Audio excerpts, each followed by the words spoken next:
안녕하세요. 말씀 묵상 이광재 목사입니다. 예레미야가 바룩을 통해서 쓰게 한 하나님의 말씀, 예언의 말씀을 드디어 이제 왕에게까지 전달되는 그 과정을 오늘 말씀 가운데 보게 됩니다. 그런데 오늘 참 놀라운 일이 벌어집니다. 고관들이 그 말씀을 들었을 때와 거의 유사한 반응이 왕에게 들려졌을 때, 여호야김 왕에게 들려졌을 때 동일하게 나타납니다. 저희들은 이 부분에 대해서 좀 고민 좀 해봤으면 좋겠어요. 어떻게 하나님께서 그렇게 말씀하시는 그 예언의 말씀을 그렇게 가볍게 또는 자신들의 생각 범위 내에서 그렇게 결정할 수 있을까? 오늘은 그보다 더 심한 그런 반응을 보이는데요. 우리가 이런 부분을 통해서 하나님께서 저희들에게 말씀하시는 그 메시지, 이스라엘의 역사는 하나님께서 저희들에게도 변함없는 동일한 정말 해 아래 새 것이 없는 모든 자들이 안고 가야 할 그런 죄된 모습 아니겠습니까? 우리가 그런 부분을 통해서 뭐라고 말씀하시는지, 하나님께서 저희들이 무엇을 알기 원하시는지를 같이 나누는 시간 갖도록 하겠습니다. 제가 기도하고 시작하겠습니다. 하나님 감사합니다. 오늘도 하나님께서 말씀 앞에 저희들을 부르셨습니다. 분명히 하나님께서는 이 시기에 또 이 시간에 적절하게 적당한 하나님의 말씀을 듣기 원하시는 줄 믿습니다. 성령님 조명하여 주시옵소서. 감사드리며 예수님의 이름으로 기도드립니다. 아멘. 제가 예레미야 36장 20절부터 26절 말씀을 봉독해 드리도록 하겠습니다. 그들이 두루마리를 서기관 엘리사마의 방에 두고 뜰에 들어가 왕께 나아가서 이 모든 말을 왕의 귀에 아뢰니 왕이 여후디를 보내어 두루마리를 가져오게 하매 여후디가 서기관 엘리사마의 방에서 가져다가 왕과 왕의 곁에 선 모든 고관의 귀에 낭독하니 그때는 9째 달이라. 왕이 겨울 궁전에 앉았고 그 앞에는 불 피운 화로가 있더라. 여후디가 서너 쪽을 낭독하면 왕이 면도칼로 그것을 연하여 베어 화로불에 던져서 두루마리를 모두 태웠더라. 왕과 그의 신하들이 이 모든 말을 듣고도 두려워하거나 자기들의 옷을 찢지 아니하였고 엘라단과 들라야와 그마랴가 왕께 두루마리를 불사르지 말도록 아뢰어도 왕이 듣지 아니하였으며 왕이 왕의 아들 여라무엘과 아스리엘의 아들 스라야와 압디엘의 아들 셀라마에게 명령하여 서기관 바룩과 선지자 예레미야를 잡으라 하였으나 여호와께서 그들을 숨기셨더라. 아멘. 오늘 말씀을 보면요, 참 아주 뭐라고 말할 수 없는 또 하나님의 기묘한 또 섭리를 저희들이 볼 수가 있습니다. 먼저 하나님의 말씀을 낭독을 합니다. 그런데 그 낭독하는 그 자리에 왕이 면도칼로 그것을 연하여 베어서 계속해서 그 낭독하는 것들을, 그 두루마리 성경을 불에 던져서 태워버립니다. 이러한 끔찍한 일이 벌어지는 거예요. 이것을 이렇게 정의합니다. 왕과 그의 신하들이 이 모든 말을 듣고도 두려워하거나 자기들의 옷을 찢지 아니하였고, 하나님을 두려워하는 마음이 다 사라지고 하나님의 말씀을 너무나 인간의 말로 가볍게 여기면서 그것을 태우는, 회개하는 것은 기대하지도 않지만 하나님의 말씀을 태우는 데까지 이런 악한 모습을 저희들은 발견하게 됩니다. 이러한 모습을 통해서 지금 하나님 나라의 왕이, 그 나라가 어디까지 지금 땅에 떨어졌는지를 지금 보여주고 있는 것이죠. 왕뿐만이 아니라 이 고관들조차도 전혀 회개하거나 두려워할 모습이 없었습니다.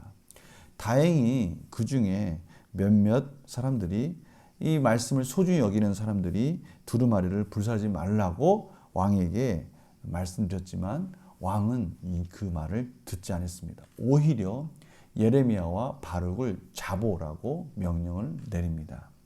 그런데 오늘 또 너무나 귀한 말씀이 있습니다. 26절의 맨 마지막에 이렇게 끝납니다. 여호와께서 그들을 숨기셨더라. 하나님이 그 역사의 주관자이신 거죠. 왕이 자신이 권력을 가지고 있으니까 하나님 말씀도 태우고 그 말씀을 전한 자도 잡아서 자기 마음대로 모든 권력을 다 휘두를 줄 안 겁니다. 그러나 그렇게 보이는 것 같지만 사실은 이 모든 역사는 하나님이 지금 인도하고 계시다고 말씀하시는 것이죠. 문제를 풀어가면서 이 부분을 한번 저희들 삶 속에서 한번 적용해 보도록 하겠습니다. 여호야김 왕은 두루마리에 적힌 예언의 말씀을 듣고 어떻게 반응합니까? 칼로 그 두루마리를 찢고 그것을 불에 태워버립니다. 여호야김 왕은 서기관 바룩과 선지자 예레미야를 어떻게 하라고 명령합니까? 오늘 말씀 가운데 그들을 잡으라 이렇게 명령했어요. 그들을 빨리 잡아와라. 자기에게 듣기 싫은 소리를 한다는 거죠.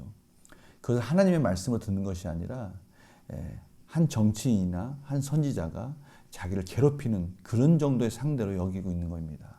참 안타까운 그런 상황인 것이죠. 영구한 목사님 보겠습니다. 여호야김 왕과 신하들이 하나님의 말씀을 듣고도 두려워하지 않는 이유는 무엇입니까? 바로 이 부분입니다. 어떻게 해서 이들은 하나님 말씀을 듣고도 두려워하지 않을까? 그런데요, 놀랍게도 여호야김 왕만 그런 것이 아니라 성경에 이러한 부분들, 이러한 지점들이 있습니다. 사무엘상에 보면 엘리 제사장이요, 자신의 두 아들이 완전히 페르나와 같이 살고 성전에서 하지 못할 짓을 하고 있었습니다. 그러나 엘리 제사장은 그 아들들을 그냥 놔둡니다. 어떻게 그럴 수 있을까요? 그것은 단순히 엘리 제사장뿐만이 아니라 온 나라 전체가 지금 아파하고 있다는 것입니다. 또 다른 말로 한다면 하나님의 말씀이 중심이 되고 하나님의 말씀이 힘이 있는 게 아니라 그들이 가지고 있는 프레임, 그들이 가지고 있는 그러한 자기들의 사상들, 자기들의 생각들이 모든 판단의 기준이 되고 있다는 것을 말씀하고 있는 것이죠. 하나님의 말씀이 중심이 되어야 마땅한 건데 그렇지 못할 때 어디까지 떨어지는지를 저희들은 성경 곳곳에서 볼 수가 있습니다. 바리새인과 서기관은 어떻습니까? 말씀이신 예수님이 오셨어요. 말씀이신 그 예수님이 오셨는데 그 말씀을 잘 알고 있다는 그들은 그 예수님을 십자가에 못 박았습니다. 그들이 그들의 생각 속에, 그들의 율법 속에 가두어져 있어서 하나님의 말씀을 듣지 않은 겁니다. 이것은 지금 저희들에게 하시는 하나님의 분명한 메시지가 있는 거예요. 이 부분을 저희들이 들어야 됩니다. 느낀 점 뭘까요? 하나님의 말씀을 듣고도 두려워하지 않는 왕의 신하들을 보면 무엇을 느낍니까? 이들은 하나님의 말씀을 왜 안 들었습니까? 그들의 생각 속에 그들이 가지고 있는 그 왕이라는 신분, 고관이라는 신분, 또 그들이 가지고 있는 율법적인 그들의 세계, 그 속에 가두어져 있어서 하나님의 말씀을 그들의 생각 속에서 해석을 했지 그 말씀을 그들이 듣고 회개하는 데까지 가지 못한 겁니다. 저는 이 부분에 있어서 정말 우리를 가두고 있는 그런 많은 그러한 생각들이 얼마나 많은지, 또 그것에 대해서 저희들이 가두어져 있는 한 하나님의 말씀이 아무리 들릴지라도 그것에 대해서 회개하지 못한다는 것을 깨닫게 되었습니다. 정말 그렇지 않습니까? 저희들은요, 이 세상을 떠날 수가 없습니다. 그래서요, 이 세상에 소위 말하는 그걸 프레임이라고 말할 수도 있고요. 또 그것이 SNS상에 있다면 그것을 플랫폼이라고 말할 수도 있을 것 같아요. 그 속에 가두어져 있어서 그 속에서만 생각을 한다면 저희들은 하나님의 말씀을 온전히 깨달을 수 없다는 것이죠. 그래서 저희들이 오늘 말씀을 통해서 우리가 혹시 여호야김 왕은 아닌가라는 부분을 한번 점검해 보라는 하나님 메시지입니다. 혹시 세상의 소리, 세상의 여러 가지 경험과 지식들 속에 가두어진 상태에서 하나님의 말씀을 판단하고 하나님의 말씀을 그렇게 해석하고 있지는 않은지.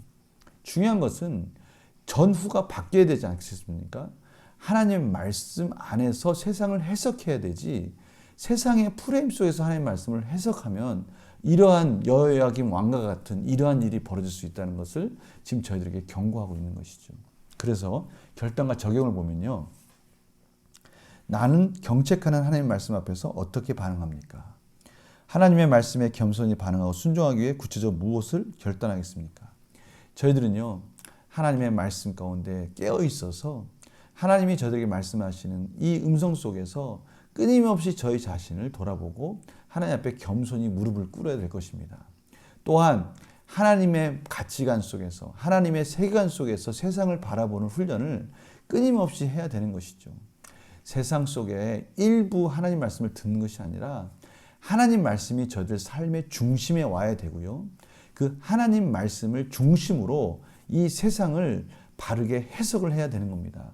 세상의 주류에 흘러가는 것이 아니라 마치 물고기가 그 물살을 가르고 올라가듯이, 살아있는 물고기는 그 물살을 가르고 올라가듯이 저희들도 마찬가지입니다. 하나님 말씀으로 기도하고 무장해서 이 세상이 하나님 말씀 가운데 어떻게 잘못 흘러가고 있는지를 바르게 깨닫고, 하나님께서 저희들에게 끊임없이 이 세상에 함몰되지 않도록 말씀하시는 그 소리에 귀를 기울이고, 회개할 것이 있다면 회개하면서 하나님 앞에 바로 세워져야 될 것입니다. 세상과 분명히 거룩한 그 진리의 말씀으로 무장해야 되는 것이죠.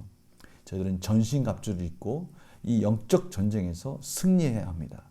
분별력을 가지고 하나님 원하신 뜻이 무엇인지, 이 시대에 어떻게 살기를 원하는지를 늘 깨어 있어야 된다는 것이죠. 그래서 저희들은 끊임없이 성경 통독도 하고요, 말씀 묵상도 하고요, 기도도 하고요, 끊임없이 하나님의 말씀을 어떻게 하면 하나님의 말씀 안에서 바르게 판단할 수 있을까, 분별할 수 있을까, 늘 하나님께 매달리면서 은혜를 구해야 될 것입니다. 오늘 이 여호야김 왕을 통해서 그 시대적인 프레임 속에 가두어져 있는 모습, 자신의 권력 속에 가두어져 있는 모습, 시대적으로 정말 하나님께서 끊임없이 말씀하시지만 그것을 자기 임의대로 해석하는, 심지어 그 말씀을 선포하는, 선지자까지 잡으려 하는 이러한 악한 죄성을 우리 안에도 있을 수 있다는 것을 늘 기억하시면서 오늘 말씀하신 하나님 메시지 속에서 하나님, 이 시대의 프레임과 이 시대의 이러한 플랫폼 속에 가두어져 있는 것이 아니라 하나님 말씀 안에 이 시대를 해석할 수 있는 능력을 허락하여 주시옵소서라고 저희들이 간절히 기도해야 될 것입니다. 제가 기도하고 마치겠습니다. 하나님 아버지, 저희들이 참으로 이 세상을 살아간다는 게 너무나 힘들고 어렵습니다. 세상적인 세관 속에서, 세속적인 세계 속에 가두어질까 두렵습니다. 저희들을 깨트려 주시고 말씀으로 깨트려 주셔서 하나님의 말씀으로 세상을 판단하고 해석할 수 있는 능력을 허락하여 주시옵소서. 그것을 위해서 성령님 지혜를 주시고 능력을 주셔서 이 세상에서 세상을 가르고 올라가는 그런 하나님의 거룩한 백성이 되게 하여 주시옵소서. 감사드리며 예수님의 이름으로 기도드립니다. 아멘.